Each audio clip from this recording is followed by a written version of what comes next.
ஒரே ஒரு கப்பு பாசிப்பருப்பு வச்சு ரொம்ப ஹெல்த்தியாக அதே சமயம் ரொம்ப டேஸ்டியாகவும் இருக்க மாதிரி ஸ்வீட் பண்ணலாம் வாங்க. ரொம்ப டேஸ்டியாக இருக்கும், அதே சமயம் எல்லாருமே சாப்பிட்லாம். வாங்க வீடியோக்குள்ளே போகலாம்.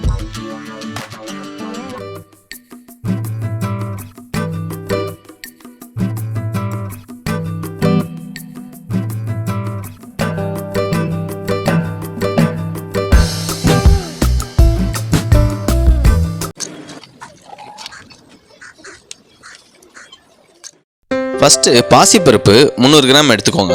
நெக்ஸ்ட்டு பார்த்தீங்கன்னா பொட்டுக்கடலை ஒரு அரை கப் எடுத்துக்கோங்க. நெக்ஸ்ட்டு பார்த்தீங்கன்னா ரவை வந்து ஒரு 1/4 கப் எடுத்துக்கோங்க. நெக்ஸ்ட்டு பார்த்தீங்கன்னா வெல்லம் வந்து 1 கப் எடுத்துக்கோங்க. அதுக்கப்புறம் துருவன தேங்காய் வந்து ஒரு 1/4 கப் எடுத்துக்கோங்க. நெக்ஸ்ட்டு பார்த்தீங்கன்னா முந்திரி வந்து ஒரு நமக்கு தேவையான அளவு எடுத்துக்கிட்டால் போதும். ஃபஸ்ட்டு பாசிப்பருப்பை வந்து இந்த மாதிரி நல்லா கடாயில் ஆட் பண்ணிவிட்டு நல்லா ரோஸ்ட் பண்ணிக்கோங்க. எண்ணெய் விடாமல் நார்மலாக ரோஸ்ட் பண்ணாலே போதும். பாசிப்பருப்பை பொறுத்த வரைக்கும் பார்த்தீங்கன்னா ஒரு 5லேருந்து ஒரு 7 நிமிஷம் வரைக்கும் நல்லா ரோஸ்ட் பண்ணிக்கோங்க. பாசிப்பருப்பை பொறுத்த வரைக்கும் பார்த்தீங்கன்னா நம்ம நோய் எதிர்ப்பு சக்தியை அதிகரிக்க ரொம்பவே ஹெல்ப் பண்ணுது. ஏதாவது ஒரு வகையில் நம்ம பாசிப்பருப்பை சேர்க்கறது ரொம்பவே நல்லது. பாசிப்பருப்பு நல்லா ரோஸ்ட் ஆகிடுச்சு. இப்போ வந்து ஒரு குக்கரில் கொஞ்சமாக தண்ணி விட்டுட்டு இந்த மாதிரி எல்லாத்தையும் நம்ம ஆட் பண்ணிக்கோங்க. ஆட் பண்ணிவிட்டு பார்த்தீங்கன்னா நார்மலாக கையாலேயே இந்த மாதிரி நல்லா அலசி விட்டுருங்க. அதிலேருந்து நல்லா அலசி விட்டுட்டு அந்த தண்ணியை வந்து நல்லா ஃபில்ட்ரு பண்ணிக்கோங்க. ஃபில்ட்ரு பண்ணிவிட்டு பார்த்தீங்கன்னா ஒரு 1.5 கப்பு தண்ணி விட்டுக்கோங்க. தண்ணி விட்டுட்டு ஒரு டைம் வந்து விசில் வச்சுருங்க. எவ்வளோ கப்பு நம்ம பாசிப்பருப்பு ஆட் பண்ணுறோமோ அதில் வந்து 1.5 கப்பு ஆட் பண்ணிக்கோங்க. அது விசில் வந்துட்டு இருக்க டைமில் பார்த்தீங்கன்னா பொட்டுக்கடலையை எடுத்து நல்லா ரோஸ்ட் பண்ணிக்கோங்க. பொட்டுக்கடலையை பொறுத்த வரைக்கும் சீக்கிரமாகவே ரோஸ்ட் ஆகிடும். ரோஸ்ட் ஆனதுக்கப்புறம் இந்த மாதிரி சின்ன மிக்சியில் போட்டு நல்லா அரைச்சி வச்சுக்கோங்க.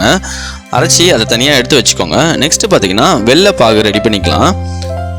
ஃபஸ்ட்டு ஒரே ஒரு கப்பு வெல்லம் ஆட் பண்ணிக்கோங்க. அதே கப்பில் சேம் கப்லேயே வந்து ஒரு கப்பு தண்ணி விட்டுட்டு நல்லா இந்த மாதிரி மிக்ஸ் பண்ணிகிட்டே இருங்க.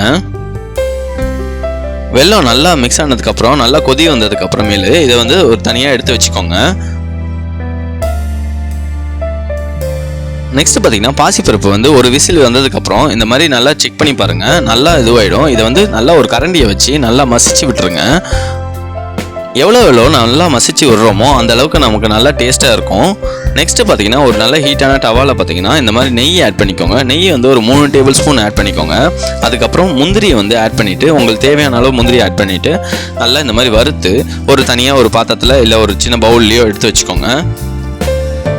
முந்திரியெல்லாம் எடுத்துகிட்டு நெக்ஸ்ட்டு பார்த்தீங்கன்னா ஒரு 3 டேபிள் ஸ்பூன் ஆயில் ஆட் பண்ணிக்கோங்க. சமையல் எண்ணெய் ஆட் பண்ணாலே போதும். அதில் வந்து ரவை ஆட் பண்ணிவிட்டு நல்லா வந்து மிக்ஸ் பண்ணிக்கோங்க. இந்த மாதிரி ரவை வந்து நெய்யையும் அந்த எண்ணெயையும் நல்லா ஃபுல்லாக அப்சர்வ் பண்ணுற அளவுக்கு நல்லா மிக்ஸ் பண்ணிக்கோங்க. அதுக்கப்புறம் பார்த்தீங்கன்னா தேங்காய் வந்து நல்லா துருவுனது பார்த்தீங்கன்னா ஆட் பண்ணிக்கோங்க. அதையும் நல்லா இந்த சேம் ரவையோட நல்லா மிக்ஸ் பண்ணிக்கோங்க. ஃபுல்லாக மிக்ஸ் ஆனதுக்கப்புறமேலு நம்ம ரெடி பண்ணி வச்சுருந்த வெள்ளைப்பாகை வந்து இந்த மாதிரி ஃபில்டர் பண்ணி இந்த மாதிரி ஆட் பண்ணிக்கோங்க. மேக்ஸிமம் டைமில் இந்த மாதிரி ஃபில்டர் பண்ணி ஆட் பண்ணுங்க. எப்படியும் மண் இருக்கும், அதனால் நல்லா ஃபில்டர் பண்ணி ஆட் பண்ணுறது ரொம்பவே நல்லது. நல்லா ஆட் பண்ணிவிட்டு பார்த்தீங்கன்னா இந்த மாதிரி நல்லா கிளறி விட்டுட்டே இருங்க. ரவையை பொறுத்த வரைக்கும் அவ்வளோ சீக்கிரம் வெந்திருக்காது. அதனால் இந்த சிரப்பை ஆட் பண்ணிவிட்டு நல்லா இந்த மாதிரி கிளறி விட்டுட்டே இருங்க. நெக்ஸ்ட்டு பார்த்தீங்கன்னா ஒரே ஒரு ஸ்பூன் அப்படி இல்லைன்னா கொஞ்சமாக உப்பு சேர்த்துக்கோங்க. உப்புக்கு அப்புறம் பார்த்தீங்கன்னா ஏலக்காய் தூள் ஒரு டேபிள் ஸ்பூன் ஆட் பண்ணிக்கோங்க. நல்ல ஃப்ளேவர் கொடுக்கும். நல்லா இந்த மாதிரி கிளறி விட்டுட்டே இருங்க. நல்லா இந்த மாதிரி கிளறி விட்டுட்டே இருக்கும்போது ரவை நல்லா வெந்துடும். நெக்ஸ்ட்டு பார்த்தீங்கன்னா நம்ம ரெடி பண்ணி வச்சிருந்த பாசிப்பருப்பு மிக்சர் பார்த்தீங்கன்னா இந்த மாதிரி ரெடி பண்ணி வச்சிருந்தோம் பார்த்தீங்களா, குக்கரில் விசில் வச்சு அதை வந்து ஆட் பண்ணிக்கோங்க. ஆட் பண்ணிவிட்டு பார்த்தீங்கன்னா மிக்ஸ் பண்ணும்போது முன்னாடி இந்த மாதிரி நல்லா அமுக்கி ப்ரெஸ் பண்ணிவிட்டு நல்லா இந்த மாதிரி மிக்ஸ் பண்ணிக்கோங்க. அப்போ தான் வந்து ஃபுல்லாக நமக்கு அந்த ஃபுல் டெக்ஸ்சர் நமக்கு கிடைக்கும். நமக்கு பாசிப்பருப்பை ஆட் பண்ணிவிட்டு இந்த மாதிரி நல்லா மசிச்சு இந்த மாதிரி நல்லா கிண்டிக்கிட்டே இருங்க. கிண்டிகிட்டே இருக்கும்போது நமக்கு ஒரு டெக்ஸ்சர் கிடைக்கும். இந்த மாதிரி நல்ல டெக்ஸ்சர் வந்ததுக்கு அப்புறமேல் பார்த்தீங்கன்னா ஒரு டேபிள் ஸ்பூன் நெய் விட்டுட்டு அது கூடவே வந்து பார்த்தீங்கன்னா இந்த மாதிரி ஒரு டேபிள் ஸ்பூன் நெய் விட்டுட்டு கூடவே 2 டேபிள் ஸ்பூன் ஆயில் ஆட் பண்ணிக்கோங்க. அது ஆட் பண்ணிவிட்டு நல்லா இந்த மாதிரி கிளறி விட்டுட்டே இருங்க.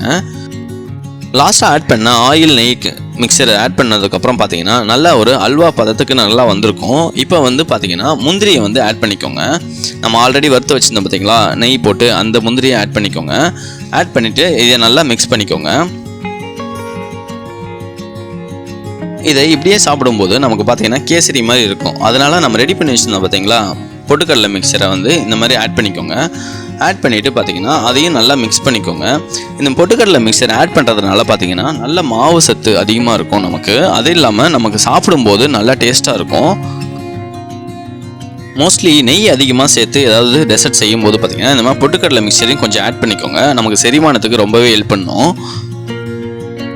எப்போவுமே பாசிப்பருப்பை வச்சு ஒரே மாதிரி ஸ்வீட் பண்ணாமல், பாயாசம் அந்த மாதிரி எதுவும் பண்ணாமல் இந்த மாதிரி ஒரு வாட்டி செஞ்சு பாருங்கள். ரொம்ப டேஸ்ட்டாக இருக்கும், அதே சமயம் ஹெல்த்தியாகவும் இருக்கும்.